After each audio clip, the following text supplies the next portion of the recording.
السلام عليكم ورحمة الله. اليوم جبت لكم كيك يومي. غادي نخدموه اليوم بلا زيت. كيف كتشوفوا كيجي بحال هكا طالع وكيجي رائع. غادي نعطيكم واحد المكون اللي غادي يعوض لكم الزيت. بقاو معايا باش تشوفوا الطريقه والمقادير اللي غادي نحتاجو في هذا الكيك.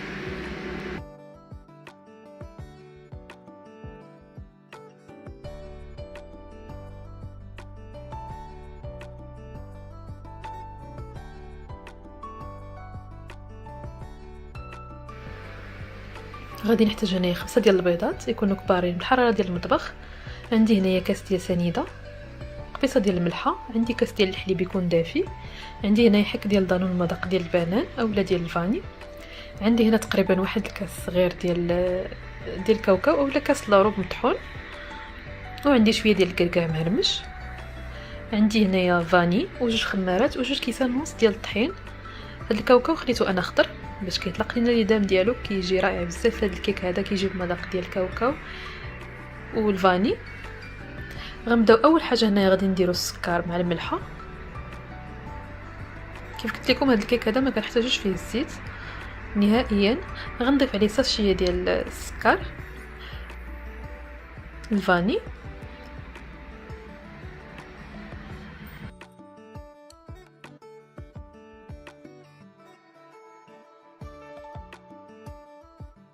وهنايا غادي نبداو كنضيفوا البيض.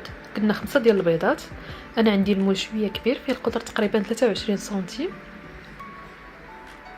يكونوا بالحراره ديال المطبخ. والا كنتو يلاه جبتوهم من الثلاجه غديروهم في شويه ديال الماء سخون حتى ياخذوا الحراره ديالهم ما يبقاوش باردين، حيت الا كان البيض بارد ما كطلعش لنا الكيك ديالنا. الا كان البيض بارد والا كانت الخميره قديمه ما كيطلعش الكيك.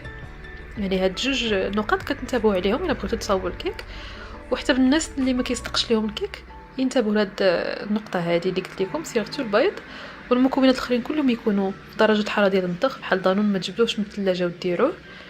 الحليب كيكون دافي كيعاون الكيك باش يطلع لينا، اولا يكون سخون. صافي هنا من بعد ما درنا البيض كامل غادي نجيبو الطراب وغادي نطربوهم نطلعوهم مزيان حتى يوليو القوام ديالهم يولي متماسك، يولي بحال الكريم، واللون ديالهم غادي يبيض غادي يفسح بحال اللي كنديروا الجينواز. واللي ما عندوش هذا ممكن يديروا في الطحانه ديال العصير حتى هي كتطلع هذا البيض في هذه المرحله هذه. من بعد يديروه في شي اناء ويكمل المراحل اللي غادي نديرو. هنا كيف كتشوفوا البيض ديالنا راه كيطلع هو والسكر وقبيصه ديال الملح ضروري.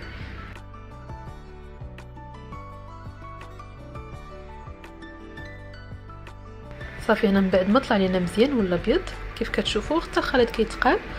هنا غادي نضيف حك ديال دانون ديال المذاق ديال البنان كيتواتى مع المذاق ديال الكاوكاو بزاف، اولا ممكن لكم ديروا حتى ديال الفاني حتى هو كيجي زوين. غادي نطربوا مزيان مزيان حتى كيتجانسوا لنا المكونات.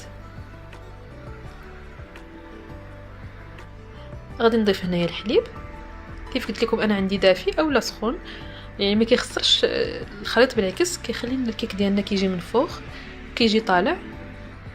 ممكن لكم ما بغيتوش ديروا الحليب غادي ديروا كاس ديال الماء حتى هو يكون سخون، ولكن غادي تخليوه حتى الاخر حتى تخلطوا الخليط ديالكم. عاد اخر حاجه غديروها هي غتضيفوا هذاك الكاس ديال الماء سخون. صافي هنا من بعد ما طلعنا الخليط ديالنا مزيان غادي نجيب الكاوكاو وغادي نديرو كاوكاو مطحون وغادي نخلطو مزيان. من بعد عاد غادي نبدا كنضيف الطحين والخمارات ديالنا.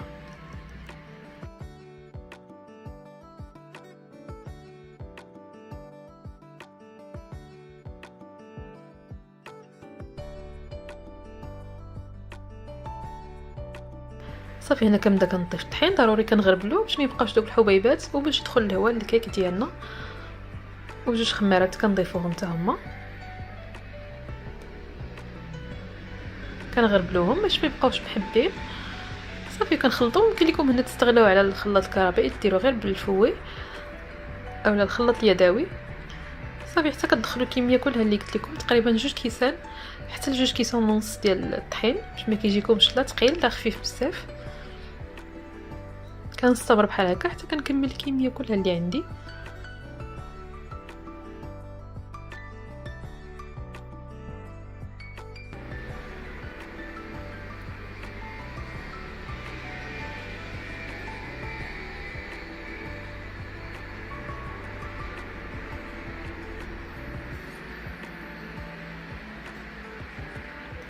هذا هو القوام اللي بغينا ديال الكيك ديالنا، ما يكونش ثقيل وما يكونش ثاني خفيف بزاف. صافي هنايا كنجيب الكركاع. عندكم هذا الكركاع اختياري الا بغيتو ديروه، ممكن لكم تضيفوا حتى التمر حتى هو كيجي زوين، ممكن لكم ما تضيفوش تكتفيو غير بالكاوكاو مطحون. صافي انا غنخلطهم مزيان، من بعد غادي نجيب المول ديالي باش غادي ندخلو في الفران.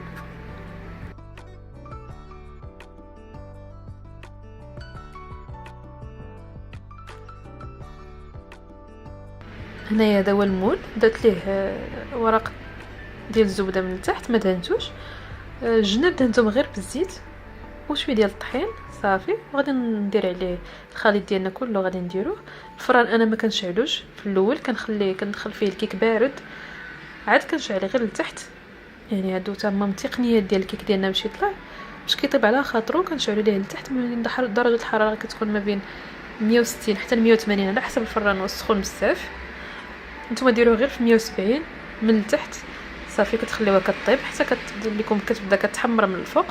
غادي تشعلوا عليها غير الفوق، تخليوها حتى تحمر مزيان. صافي وكتخرجوها. صافي هذه الكيك ديالنا من بعد ما خرجت من الفران كيف كتشوفوا جات طالعه بلا زيت بلا والو. انا تقريبا هذا المول عندي راه هزت 6 البيضات حتى 7 ديال البيضات. عندي المول شويه كبير كيف كتشوفوا جات طالعه بحال هكا، وجات زوينه وجات محمره بلا زيت بلا حتى حاجه. كتجي رائعه الكيك هذا، وانتم كتزينوها باش ما بغيتو.